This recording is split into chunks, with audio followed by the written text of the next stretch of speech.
여러분 한번 상상해보세요. 최고급 호텔 로비에 들어섰는데 글쎄요. 한가운데에 피가 뚝뚝 떨어지는 푸주간이 떡하니 있는 거예요. 정말 황당하죠? 그런데 믿기지 않겠지만 이런 기이한 풍경이 바로 오늘 우리가 함께 걸어볼 광야의 성막들에서 실제로 벌어진 일이었습니다. 도대체 왜 이런 일이 있었는지 지금부터 그 미스터리를 함께 파헤쳐 보시죠.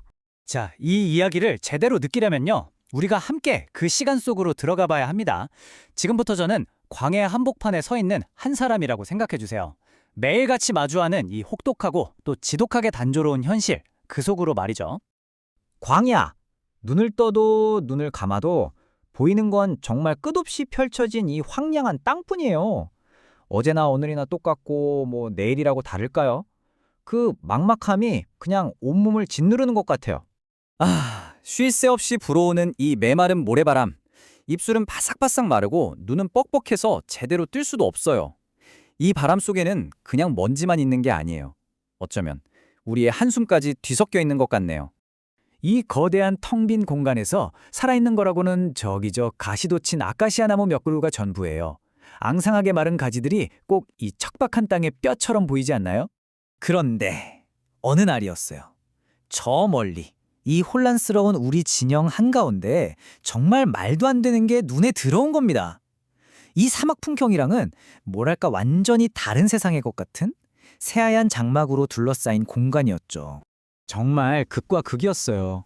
이 장막 바깥은 먼지 날리고 시끄럽고 그야말로 혼돈 그 자체인 우리 삶의 현장이잖아요.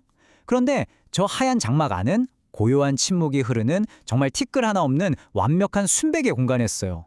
마치 서로 다른 두 세계를 쫙 갈라놓는 그런 경계선 같았습니다. 그리고 그 경계는 물리적으로도 사람을 압도했어요. 높이가 2.3m나 되니까 까치발을 들어도 안을 도저히 엿볼 수가 없는 거예요. 길이는 45m에 폭은 22.5m, 어마어마한 영역이죠.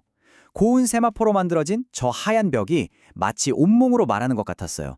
여기는 너희 세상과 완전히 다른 곳이다 하고요.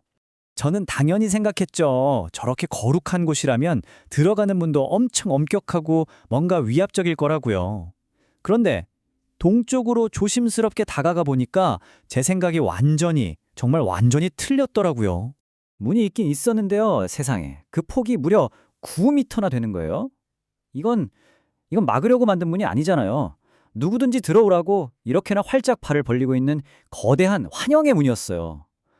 정말 그 순간의 벅찬 감정은 말로 다 못해요. 게다가 그분은 그냥 뚫려 있기만 한 게 아니었어요. 청색, 자색, 홍색 실로 얼마나 아름답게 술을 놓았는지 마치 거대한 예술작품 같았죠.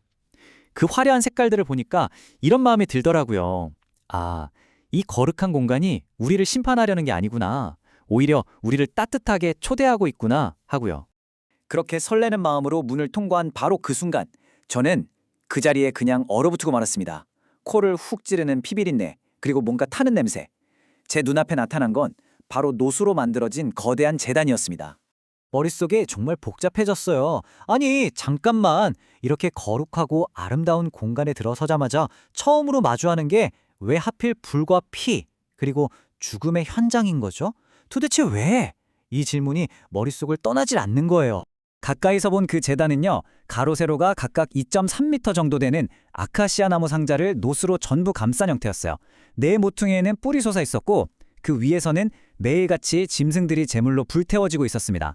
차갑게 빛나는 놋과 그 위에서 타오르는 뜨거운 불길, 뭔가 모든 게 역설적으로 느껴졌죠. 그리고 바로 그 자리에서 저는 깨달았습니다. 거룩함에 이르려면 대가가 필요하구나. 그리고 그 대가는 바로 죽음이었구나.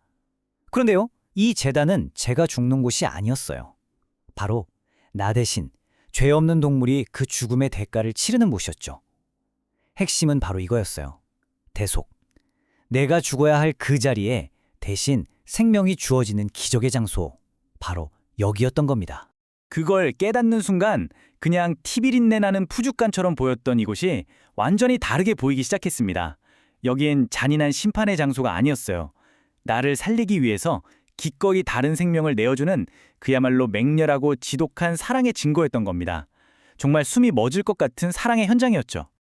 그 제단의 강렬함에서 겨우 시선을 돌려서 더 안쪽을 바라봤어요.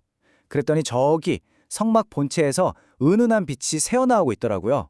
결코 꺼지지 않을 것 같은 아주 고요하고 따뜻한 빛이었습니다.